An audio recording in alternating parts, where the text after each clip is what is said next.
নমস্কার বন্ধুরা, আজকের ভিডিওটি রয়েছে বছরের সর্বশ্রেষ্ঠ এবং সর্বপুণ্যদায়িনী এই দোল পূর্ণিমা পালিত হচ্ছে 14ই মার্চ শুক্রবার।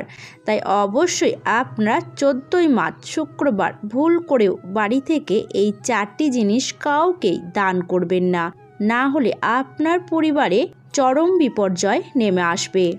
তাই 14ই মার্চ শুক্রবার দোল পূর্ণিমার দিন কোন 4টি জিনিস আপনারা ভুলেও বাড়ি থেকে দান করবেন না তা অবশ্যই শুনুন। দোল পূর্ণিমা, যা হোলি উৎসব নামে পরিচিত, হিন্দু ধর্মের গুরুত্বপূর্ণ তিথি। 14ই মার্চ শুক্রবার ভুলেও কাউকে বাড়ি থেকে এই 5টি জিনিস কাউকে দান করবেন না। এই দিনে শ্রীকৃষ্ণের ভক্তরা বিশেষভাবে পূজা কীর্তনের আয়োজন করে থাকেন। অবশ্য বৈষ্ণব সম্প্রদায়রা এটি একটি গুরুত্বপূর্ণ অত্যন্ত পবিত্র দিন, কারণ এই দিনে শ্রী চৈতন্য মহাপ্রভুর আবির্ভাব হয়েছিল। দোল পূর্ণিমা আমাদের জীবন থেকে সকল বিভেদ দূর করে। সকালবেলায় স্নান সেরে শুদ্ধিকরণ হতে হবে। পূজার পূর্বে শুদ্ধি বজায় রাখা অত্যন্ত গুরুত্বপূর্ণ। শাস্ত্র মতে গঙ্গা জলে স্নান করা অত্যন্তই শুভ বলে মনে করা হয়। আর যদি নদীতে যাওয়া সম্ভব না হয় তাহলে বাড়িতে গঙ্গা জল মিশিয়ে স্নান করার চেষ্টা করবেন। শ্রীকৃষ্ণ এবং রাধার পূজা অর্চনা করবেন। রাধা কৃষ্ণ পূজার সময় শুদ্ধ চিত্তে তাদের মূর্তি ও ছবির সামনে ভক্তি ভরে আরাধনা করতে হবে। পুজোয় গঙ্গা জল, তুলসী পাতা, চন্দন, ফুল, দীপ, ধূপ ইত্যাদি উপাচার ব্যবহার করতে হবে।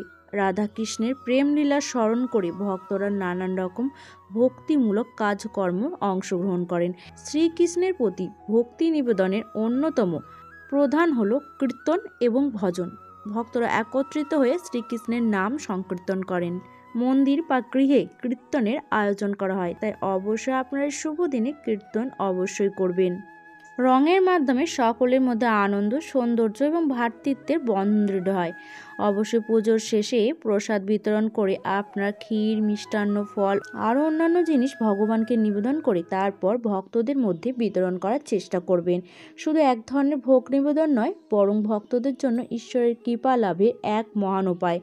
এই দোল পূর্ণিমায় অবশ্যই আপনারা মনে রাখবেন, স্নান করা এবং দান করা অত্যন্তই শুভ বলে মনে করা হয়ে থাকে। কিন্তু এমনও কয়েক কোটি জিনিস রয়েছে যেগুলি জিনিস বর্ণনা দেওয়া হয়েছে যা ভুল করে দান করা উচিত নয়। এই জিনিসগুলি যদি আপনারা দান করেন আপনাকে অবশ্যই অমঙ্গলের ছায়া নেমে আসতে পারে আপনার সংসারে। তাই কি সেই জিনিস আজকে ভিডিওটিতে আপনাদেরকে জানিয়ে দেবো। তাই প্রথম যে জিনিসটি আপনারা দান করবেন না সেটি হচ্ছে নুন। নুন দান করলে অত্যন্ত অশুভ বলে মনে করা হয়। অর্থাৎ যে কোনো পূর্ণিমার দিনে আপনারা কোনো মতেই বাড়ি থেকে কাউকে নুন দান করবেন না। এটি আপনার বাড়ির নেতিবাচকতা বাড়তে পারে। এর ফলে বাড়িতে সর্বদা কলহ, অশান্তি, অর্থ সংকট, রোগ আপনার পিছু ছাড়বে না। এই দোল পূর্ণিমায় চাল, ক্ষীর, গুড় দান করা শুভ বলে মনে করা হয়। এর মাধ্যমে একজন ব্যক্তি আর্থিক সংকট থেকে মুক্তি হতে পারে। তাই এই সমস্ত জিনিসগুলি দান করার চেষ্টা করবেন, কিন্তু বিশেষ করে লবণ এবং লোহার জিনিস আপনারা দান করবেন না। এই দিন আপনারা দই কাউকে দান করবেন না। এর ফলে সেই ব্যক্তির জীবনে নানান রকম সমস্যার সম্মুখীন হতে পারে এবং জীবন থেকে সারা বছরের মতো সুখ শান্তি চলে যেতে পারে। তাই অবশ্যই আপনারা সতর্ক থাকবেন। আর এই দিনে আপনারা এই দোল পূর্ণিমায় কাউকে বাসি খাবার বা নোংরা খাবার কাউকেই দান করবেন না। এই বিষয়টি আপনারা অবশ্যই মনে রাখবেন। এই দোল পূর্ণিমার দিন কখনোই রাগ করবেন না এবং কথা কাটাকাটি, রাগ করা, যা মুখের ওপর বলে দেওয়া বা কোনো ধরনের খারাপ কথা বলা, এই দিন একেবারেই এই কাজগুলি করবেন না। তাহলে আপনার সংসারে নেমে আসতে পারে চরম বিপর্যয়। এই দিন চুল বা নখ কাটা এই সমস্ত থেকে বিরত থাকবেন। দোল পূর্ণিমার দিন যত পারবেন সকালে তাড়াতাড়ি ঘুম থেকে উঠে আপনারা অবশ্যই পূজা অর্চনা করবেন শ্রীকৃষ্ণ এবং রাধারানী। এতে আপনার পরিবারে সুখ শান্তিতে ভরে থাকবে। মনে করা হয় কৃষ্ণ ব্যতীত কিন্তু আবির হোলি অসম্পূর্ণ। দ্বারকা শ্রীকৃষ্ণের অন্যতম লীলাভূমিতে কিন্তু হোলি পালন করা হয় প্রায় 16 দিন ধরে। তাই আপনারা এই দোল পূর্ণিমার দিনে এই জিনিসগুলির কথা মনে রাখবেন।